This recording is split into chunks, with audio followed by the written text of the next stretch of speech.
In the previous module, you learned how to calculate for the rate of chemical reaction. And you learned that reactions will proceed as long as you have reactants. However, many chemical reactions do not go to completion, but instead, they attain a state of chemical equilibrium. So what is chemical equilibrium? As defined here, it is a state in which the rates of the forward and reverse reactions are equal and the concentrations of the reactants and products remain constant. Okay, let's try to digest this one. Let us take this as our example. Okay, imagine that you have dinitrogen tetroxide in a container and you allow it to decompose, forming nitrogen dioxide. So as you can see here in our graph, at the start you have dinitrogen tetroxide, but you don't have yet nitrogen dioxide.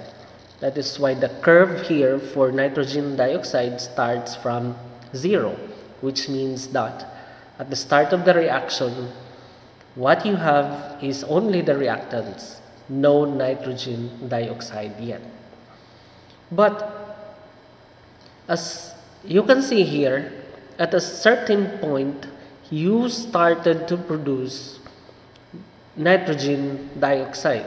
So that is why the graph here for nitrogen dioxide, you can see here that there is already a certain amount of nitrogen dioxide that is formed. Okay. However, if you also have noticed here at this point, both the concentration of the reactant and the product do not change. What does it mean? Why is it that you have here a straight line for both substances? That is because as you've started to form nitrogen dioxide, some of those products produced will start to react with each other in order to form back your reactant, dinitrogen tetroxide. So in other words, as you form more products, some of those products will react with each other in order to reform your reactant. Now, in this case, you already have two chemical reactions, the forward and the backward. Now, when the rate of the forward reaction is equal to the rate of the reverse reaction, chemical equilibrium is established. Now, since these two rates are equal, then at that point where equilibrium is established, there will be no change in the concentration of your reactant and your product. That is why at this point you can see here a straight line suggesting that there is no change in the concentration of both product and reactant. Okay, so our task for this lesson is to, or for this video, our main concern or objective is to be able to write the equilibrium expression for a certain reaction, and at the same time to be able to calculate the equilibrium constant. So what is equilibrium constant? This is the ratio of the equilibrium concentrations of products over the equilibrium concentrations of reactants, each raised to the power of their stoichiometric coefficients. Now we will digest that, we will discuss that further as we go on with this video. So how to write for the equilibrium expression? So all you have to do is to write at the top, at the numerator, the concentration of the products raised to the corresponding power, okay, and the exponent here is equal to the numerical coefficient as stated in the balanced chemical equation, okay, divided by the concentration of your reactants raised to the power corresponding to the stoichiometric coefficients as shown in a balanced chemical equation. Okay, for example, this is one. So what is the equilibrium expression for this? So you have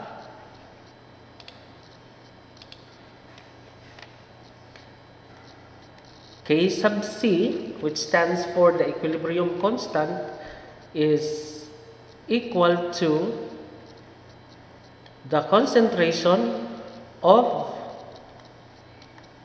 nitrogen dioxide, your product, raised to the power of 2, because the coefficient here of nitrogen dioxide is 2, divided by the concentration of your reactant, dinitrogen tetroxide, raised to the power of 1, because the coefficient here is 1. And of course, there's no need to write 1. Okay. So you have here. Okay. I am going to give you another example. Say for example, you have the reaction for hydrogen chloride. Hydrogen chloride reacts with oxygen gas to form gaseous water and chlorine gas. Okay, make sure that the equation is balanced. So what is the equilibrium expression for this? So the equilibrium expression for this is K sub C is equal to, okay, this time you have two products.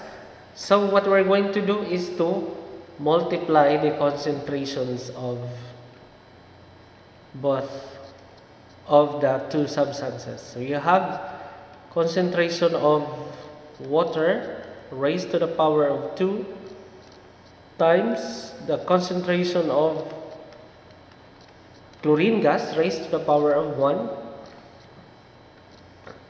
divided by the concentration of the hydrogen chloride gas raised to the power of 4 times the concentration of oxygen gas raised to the power of 1. So this is the formula, or this is the process of writing the equilibrium expression. Okay, so we have here a statement for the law of mass action. The value of the equilibrium constant expression is constant for a given reaction at equilibrium and at a constant temperature. Okay, what does this mean? Does it mean that there is a fixed values for the concentrations of all the substances involved in this expression? Ibig sabihin, hindi ba pwedeng mag-iiba yung concentrations ng mga substances na to? The answer is pwede. Okay, for example, if the value for your equilibrium constant is 5, let us just say that this is 5. Okay. Anong ibig sabihin yan? That at this value, the concentration of your products and reactants, okay, the concentrations of these two will no longer change. Why? Because as what I have said, when equilibrium is established, there will be no change in the concentration in the concentrations of the substances. However, there are lots of ways to attain 5. You can have 10 here and 2, okay? Or in this case, since we have 2 products and 2 reactants, you can have, it's possible that you have here 5, 2, then you have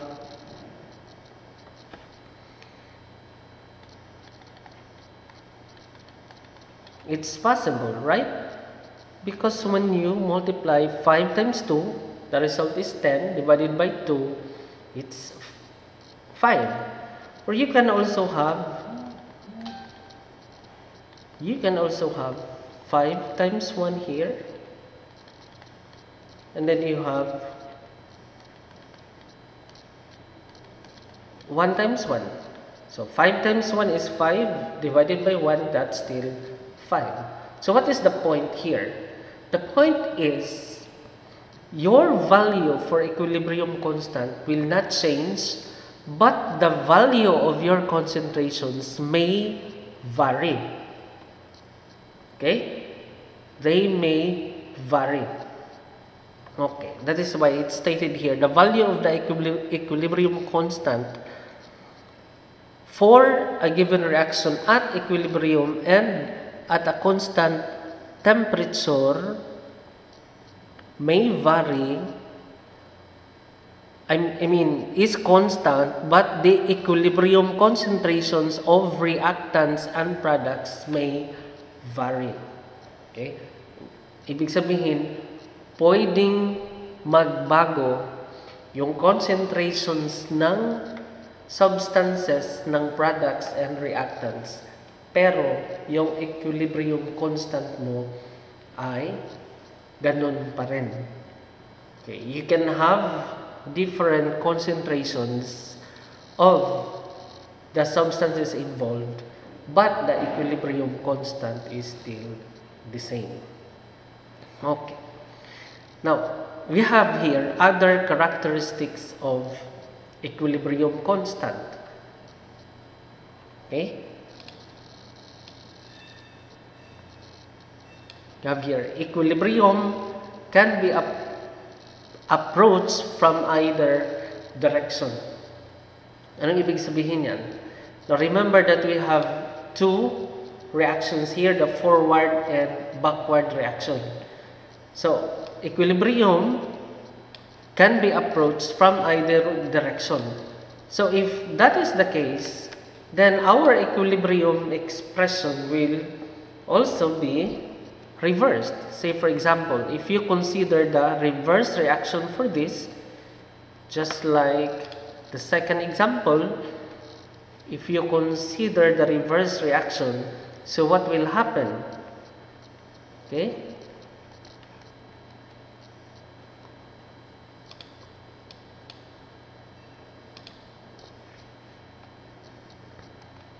Okay, we use the prime symbol here to suggest that we are considering the reverse reaction. So if you consider the reverse reaction, so what will be written here at the numerator is this one. Okay, because you consider the reverse reaction. So you have here, the concentration of hydrogen chloride raised to the power of 4 times the concentration of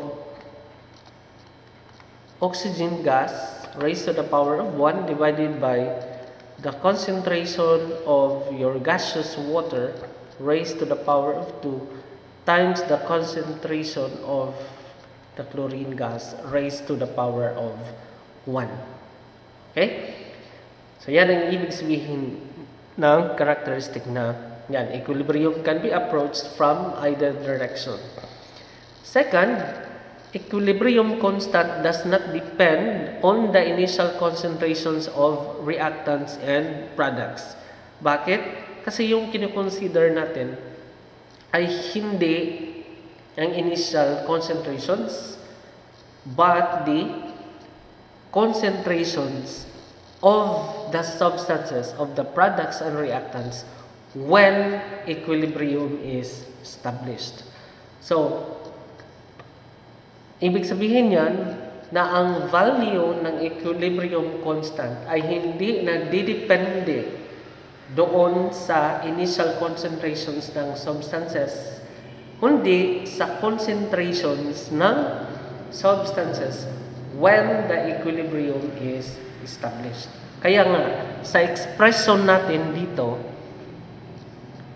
ang i-substitute natin sa expression na to ay yung concentrations ng mga substances, ng products and reactants at the point where equilibrium is established.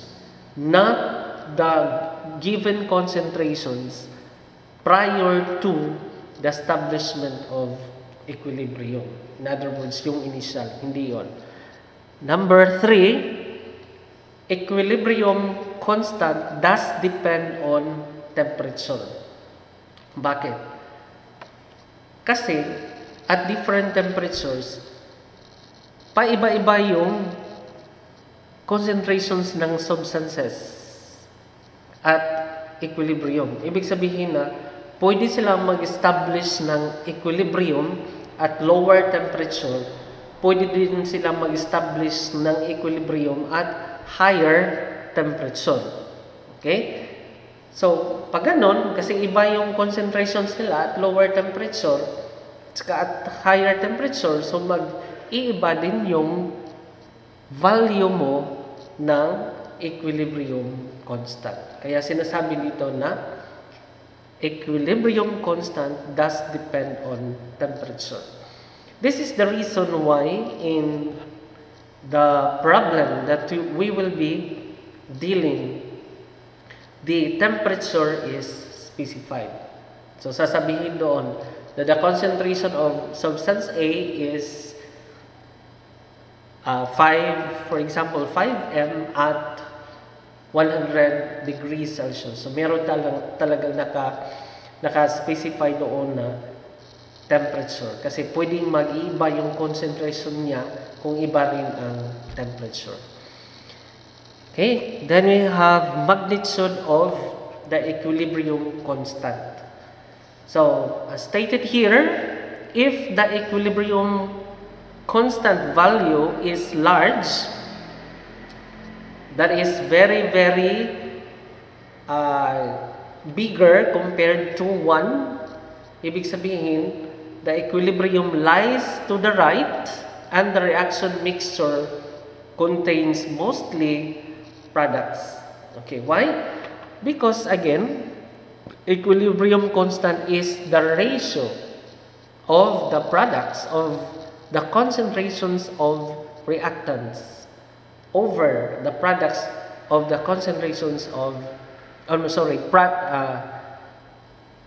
equilibrium constant is the ratio of the products of the concentrations of the products divided by the product of the concentrations of the reactants.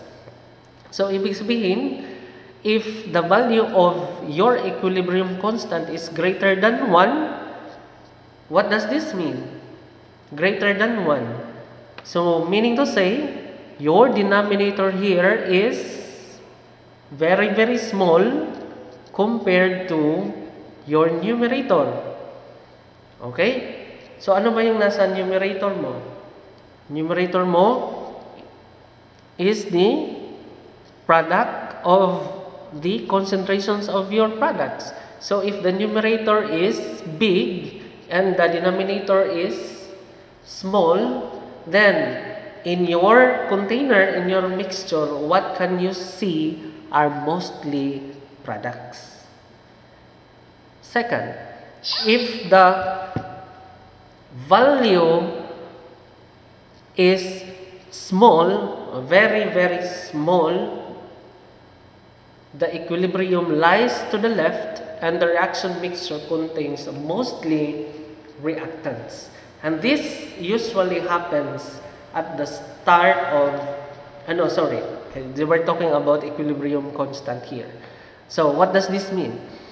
This means that your numerator is very small compared to your denominator.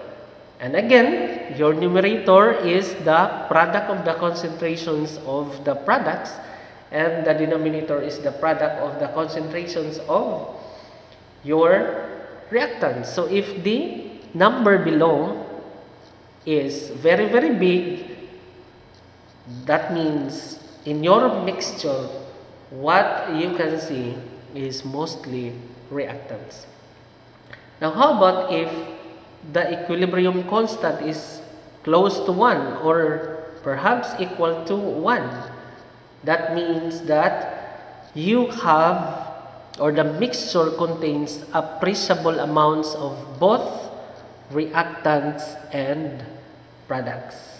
So that's the meaning of that values, different values for equilibrium constant. Okay, so please watch the second part of this video. Okay, the second part will focus on calculating the equilibrium constants. So I presume that by watching this video, you know already how to write the equilibrium expression for a certain chemical reaction. For certain chemical reaction, I mean. Okay, so please watch the next video.